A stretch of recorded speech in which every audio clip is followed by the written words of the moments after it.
In our season of haunted tales, Nicholas Lyndhurst, Peter Sallis and Patsy Rowland star in Channel Crossing by Rosemary Timperley, dramatised by Patricia Mays.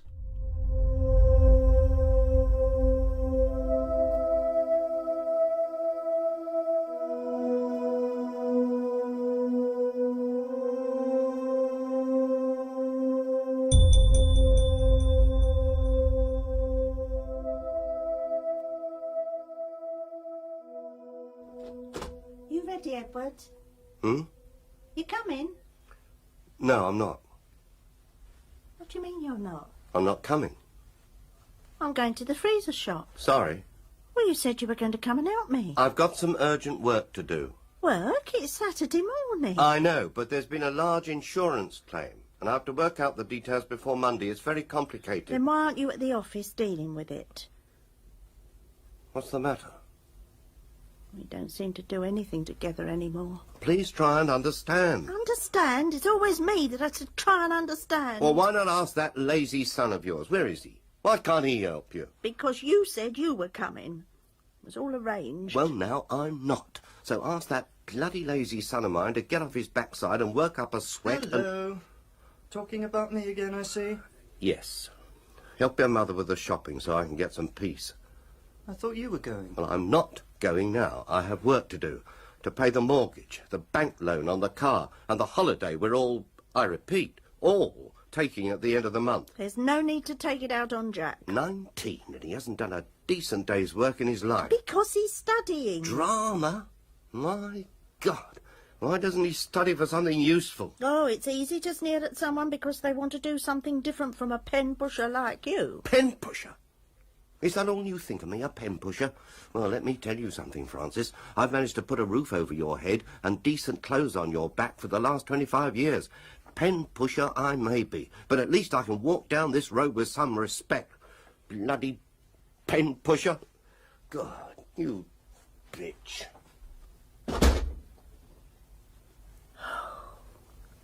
I didn't mean that. He knows you didn't. It's not just about coming out shopping. I know. Yeah, well, will you come with me and give me a hand instead? Of course. I'll just go up and change. Mum? Yeah? Everything between you and Dad is, well, all right, isn't it? In spite of everything. You wouldn't think so just now, would you? Everyone has arguments. Especially married people. And especially when they've been married for 25 years. Is that it, then? No. The relationship changes. Maybe you take each other for granted. You get on each other's nerves. I don't even know whether you expect more from each other or less. I suppose 25 years is a peculiar time for a marriage. It's when being taken for granted begins to establish itself. When big rows materialise over little things. It's when the children are grown up and all that's left... Is Dad? Oh, I didn't mean it to sound like that. No, you suddenly find that you've come full circle. You're on your own again, the two of you, as it was when you started. And instead of fighting and working hard for something, you have to be content with what you've got, what you've achieved. And Dad hasn't achieved very much. Is that what you think? Well, it doesn't matter what I think. It's what you think, isn't it? Do you think he's a bit of a failure? No. Oh, no, I don't. I just think... Yes? Well, I shouldn't be saying this. Maybe I'm being unfair, but I think he's become rather boring. And I expect I seem the same to him. I'm dreading the day he retires. Maybe he'll change. Maybe he'll become more boring, like our next-door neighbours. Since he's retired, they do nothing but quarrel. Haven't you heard them through the walls? Quite often, yes. Their bedroom is next to mine, remember? Oh, and you know what I mean. Maybe I'm the problem. What do you mean? Well, the fact that I'm at drama school, not earning. Maybe the pressure... Don't be silly. The thought of having an actor in the family is the only bit of excitement I can look forward to. An out-of-work actor in the family? And don't be silly, Jack. You're like me. You've got your mother's drive and initiative. OK. I'll become a star just for you.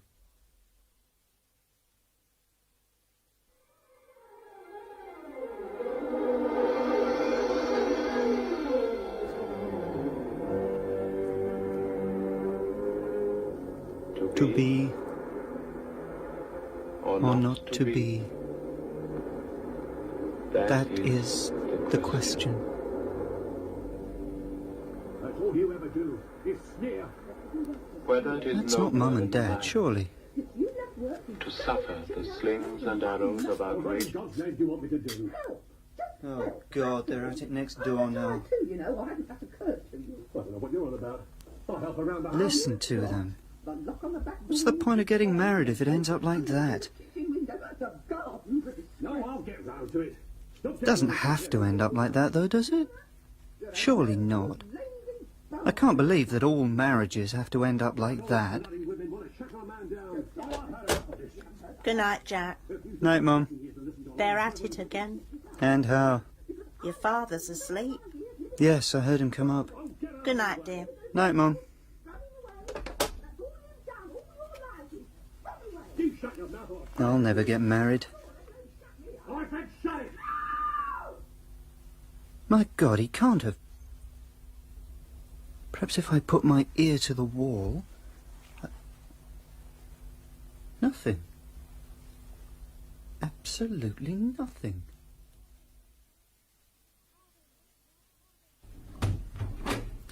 Ah, there you are, Jack. Toast getting cold. Has Dad gone? Yes, it's 8:30. Let's hope the train's on time. He's not in a very good mood this morning. Why? I wanted to talk to him. What about? Next door. What do you mean? Well, they were rowing hammer and tongs last night. Well, you heard them. As I went to bed, yes. I heard Mrs. Watson scream. Yes, screaming at Morris. No, it wasn't. Well, let me put it this way. I thought it was at the time, but I don't think it was. I'm sorry, but I don't know what you're talking about.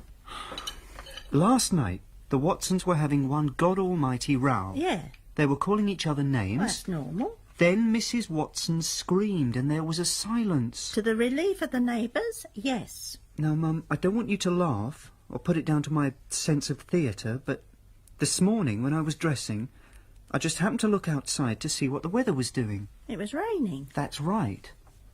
And I saw Mr. Watson digging in the garden. Mr. Watson never digs in the garden. Precisely. Whereabouts? Close to the house near our fence. Well, why would he dig there? He hates gardening. Well, even if he loved gardening, have you ever seen the most avid gardener digging in the rain? Jack, what are you trying to say? What do you think I'm trying to say? It's ridiculous. It all adds up, Mum. But no, Jack, I won't believe it. I heard her scream. I think something awful's happened next door. Well, what do you think we ought to do? Mother, for heaven's sake, what do you think we ought to do? You mean the police? Well, who else would you go and see? Well, without your father's say-so? But he's not here, is he? Well, supposing it was nothing. Supposing it was all your imagination. Then no harm's done. Make ourselves look foolish. I heard them rowing, Mum. I heard her scream. Then there was nothing. Now, this morning, he's out there burying her. You don't know that. Now, Jack, you don't know that. No, but it looks pretty suspicious to me. Look, can't we wait and I'll phone your father at the office? By then it might be too late. He might have gone off somewhere, abroad. In an hour? Well, maybe he was planning it all along. Maybe it wasn't a crime committed on the spur of the moment. Maybe he already has his plane ticket for South America. Jack, this is madness. You're over-dramatising everything like you always do. Then I'll go and see the police. Well, don't blame me if your father's furious. I've never been so embarrassed in all my life. He's apologised, Edward. Let's forget it. Apology? And do you think that's enough? I can't think what else I can say. Oh, you can't, eh? Well, I can, Jack. You can go and apologise to the Watsons next door for a start, and then the police. But, Dad... You're a menace, Jack. Do you know that? You're one great bloody disaster area. And what are the neighbours going to think? And you're just as bad, Francis. Oh, it's my fault. It had to be my fault. To be taken in by his theatrical imagination, yes, his macabre imagination. Murder, indeed. Bodies buried in the garden. I mean, Francis, I did credit you with a bit more common sense. If it had been true, I suppose I would have been accused of being inept. But it wasn't true, was it? Instead, the whole thing is a bloody great embarrassment. In the local paper, no doubt. Pictures of the so-called murdered wife laughing her bloody head off. She screamed. Because she fell. She's in bed now with a broken ankle. And, in a fit of remorse, Morris is at last doing something about the garden. In the rain? To make amends, yes. Maybe you could take a leaf out of his book. Listen, you. You're a bloody lazy good-for-nothing. Thank God we're going on holiday to get away from all this embarrassment. And when we come back, you're going to leave that drama school and you're going to look for a job. You can't get a job today. We're in a depression. And you're the cause of it. You're going out looking for a decent job, a real job.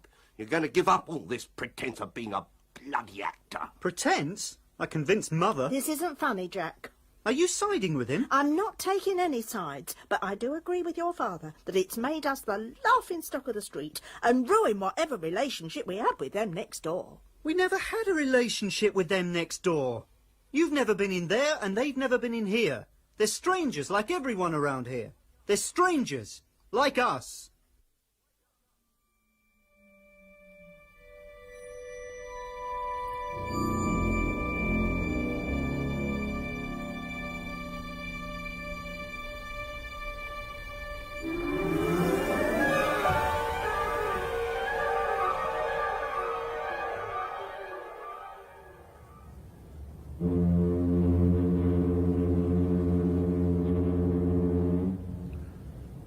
Just our bloody luck.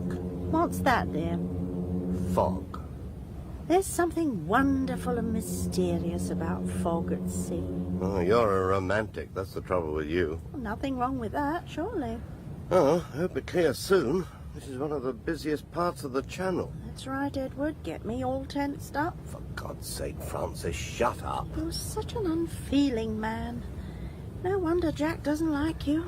Well, after his recent escapade with the police and our imaginary murderous next-door neighbours, I couldn't give a fig what he thinks of me. I'm determined not to be drawn, Edward. I'm going to enjoy my holiday, even if you're not. That is, if we ever get to see France through this mist. I'm a romantic, and you're a pessimist. I've come to the conclusion, Edward, that I don't think you like anyone enjoying themselves. I do if they allow me to enjoy myself. And we all know what that means, letting you have your own way. You're childish too at times, you really are. I'm going down to the restaurant. I'd like a coffee. Coming? In a minute. It's cold up here. Don't be long. My God, Francis. If I had the nerve, I'd push you right over the side now and watch you go under. No, Edward, no, you don't mean that. Yes, I do. Yes. Sometimes I could quite easily. Mind you, I suppose she could do that to me sometimes. Dad? Oh, Jack, it's you. I was wondering where you'd got to. Well, as you can see, I'm here. Where's Mum? She's gone to get a coffee. That's where I shall go now. Look, while we're on holiday, isn't there a chance of forgetting about, well, you know? Not easily, Jack, no. But in the cause of peace, I shall try. Thanks. And then, when we get back home, we'll return to normal, eh? Oh, come on, Dad. What if it had been true? What if it had been true and I'd done absolutely nothing? Wouldn't we have looked equally foolish? I'll see you downstairs in the restaurant. Don't let's talk about it, Jack. We're on holiday. My God. Sometimes I think... Sometimes I could push that arrogant little man into the sea and just... Oh, no, Jack, you mustn't talk like that. You don't mean it. He's your father, after all. Mother's weak, of course. She gives in to him. Gives in to his boorish ways. She can be a pain in the neck, too, if it comes to... Oh, stop it, Jack. It's called early morning fog. What? Oh, did I startle you? Yes, I didn't hear you come up behind me. Sorry. I said it was early morning fog. It's going to turn out a nice day later on. You mark my words. I saw you looking into the water. You seen my wife? Your wife? No, I haven't seen anyone. I think I'm the only one on deck. It's just that I saw you leaning over the side, so I thought you might have seen my wife. No, I haven't. Good. I expect she's sunk, then. I was afraid she might have bobbed up like a balloon. Now, let's see. Ah. No, you're right. Not a sign of anyone. Mind you, I didn't think she would bob up and down, but you never know with a strong-minded woman like Annabelle. Annabelle? My wife. I couldn't stand her any longer. So I brought her on this boat trip and pushed her overboard. I felt a bit sick afterwards, so I rested in the cabin. Then suddenly I was afraid in case she might bob up again. Phew. Let me tell you something, young man. Never get married. Oh, I'm so sorry. You're not even... No, I'm only 19. Well, caught you just in time, then. You on this boat by yourself? No, I'm with my parents. No girlfriends? No. Well, not at the moment. Don't blame you. Women are unnatural, aren't they? Well, their minds don't work. That's the trouble. They just have feelings. Do you know, before she came on board, Annabelle said to me, "You're going to try to get rid of me. I feel it in my bones." Well, I ask you, how could she know? Unnatural. Anyway, I did more than try. I did get rid of her. Oh, she was fat, Annabelle. She was enormous. That's why she sank. Do you know why wives are fat and girlfriends mostly slim? No, why? Because wives relax. They've got their man, they're secure for life, they have an income without work. You take Annabelle, for instance. Beautiful girl when she was young. Loved her. Oh, yes. Oh, I really loved her. She was affectionate, aimed to please. But once she had that ring on her finger and a house to sit in, she just... Well, she just sat. Sat, ate chocolates, read cheap novels and watched television. And when she wasn't doing any of those things, she twittered on and on and on. Look, I hope you don't mind me saying this. What? Well, you are pulling my leg, aren't you? What about? Annabelle twittering? No, I meant about you pushing her overboard. Hear that? Yes? Well, that's just how Annabelle used to sound. That's right, just like a seagull. There's this great big body, and out comes a voice like... Gregory, is that you? Gregory! Did you hear that? Pardon? It's her. My God, it's Annabelle. Gregory, there you are. Annabelle, you're dead. So are you. What? I poisoned your coffee before you drowned me.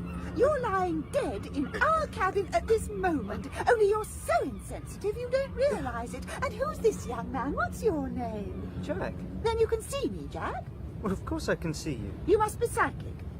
Gregory, we must wander around the ship and find out who can see us and who can't. That way we can separate the clodhoppers from the sensitives. But how the hell did you get out of the water? I didn't. That is, my body didn't. But I'm here. You really are dead, Gregory. Otherwise you wouldn't be able to see me, you being one of the clodhoppers. If you don't believe me, go along to your cabin and see yourself.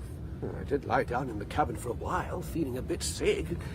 Well, then I pulled myself together and came up here. You pulled yourself together, dead, and came out of your body, just as I did. Go along and look if you don't believe me.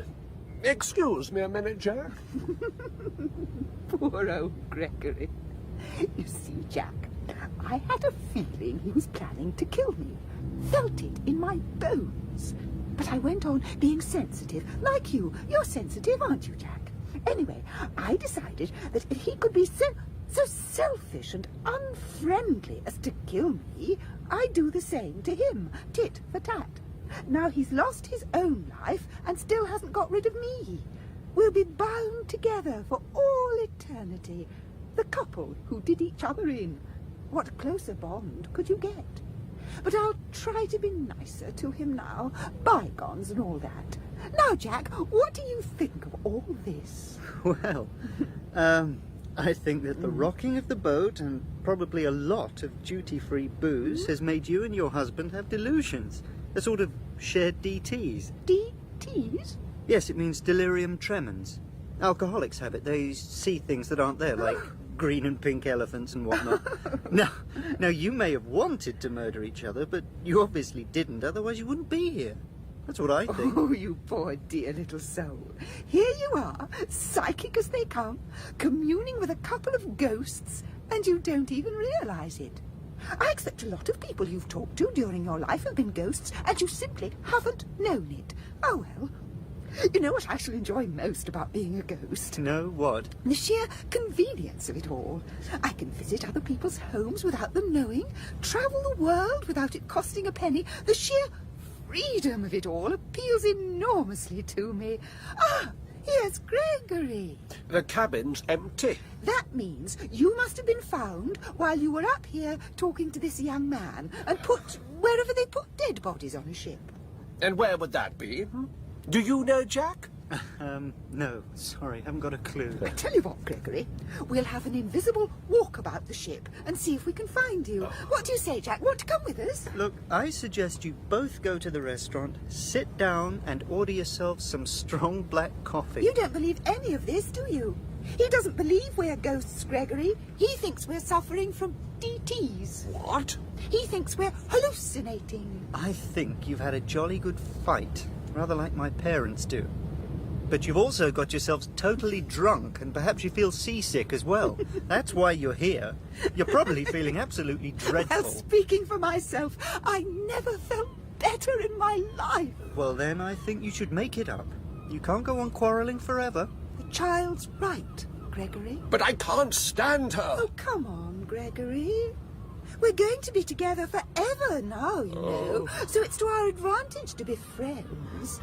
Look, let me start by saying I apologise for poisoning you. There. You see, it's easy. Oh, all right. I apologise, Annabelle, for drowning you. Actually, I was a bit sorry afterwards. Now shake hands. That's right. Now go back to your cabin and sleep it off. Look, the fog's clearing. He still doesn't believe us.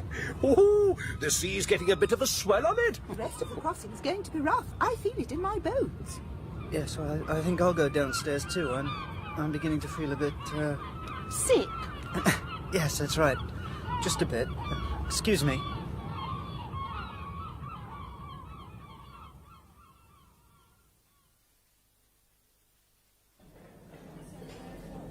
Ah, there you are, Jack.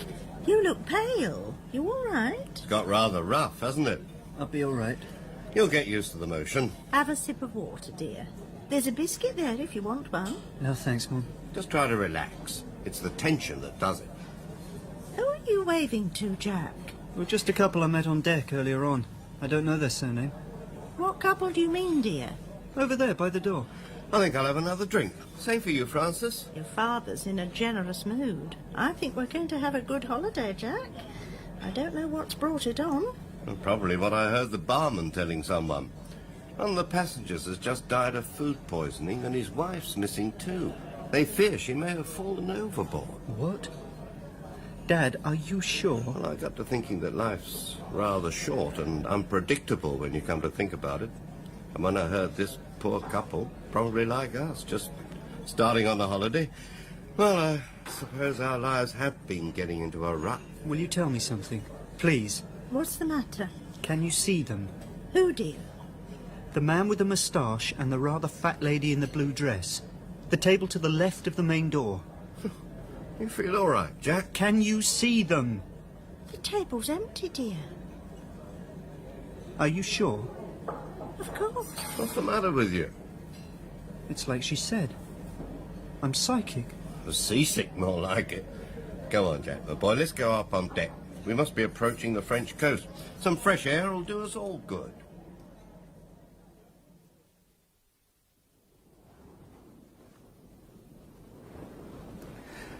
Take a deep breath, Jack. That'll make you feel better. Slowly, Jack. As deep as you can. You'll feel better in no time. Look, the sun's really out now. It's going to be warm. So looking forward to this holiday, Edward. Me too. Good God. What's that, Jack? Nothing. Nothing. dear. There's something... Someone... No, it can't be. You see them too? Holding hands. Walking on the water. Yes, yes. Bloody hell. Ah, it's probably a trick of the sunlight. Mustn't get like Jack and his dramatic ways, eh? Jack, can you see them? Um, A man and a rather big lady walking ahead of the boat on the water. Yes, it's a trick of the light. It must be. no. No, I can't see anything. Maybe it's a good omen, eh, Edward? If you're going to be nice, then be nice. I am being nice. Well, that remark you made just now. What remark? If you can't remember, then I'm not going to remind you. And one other thing. I don't want any more references to my being fat. Fat? You're not fat. Thank you. You're huge.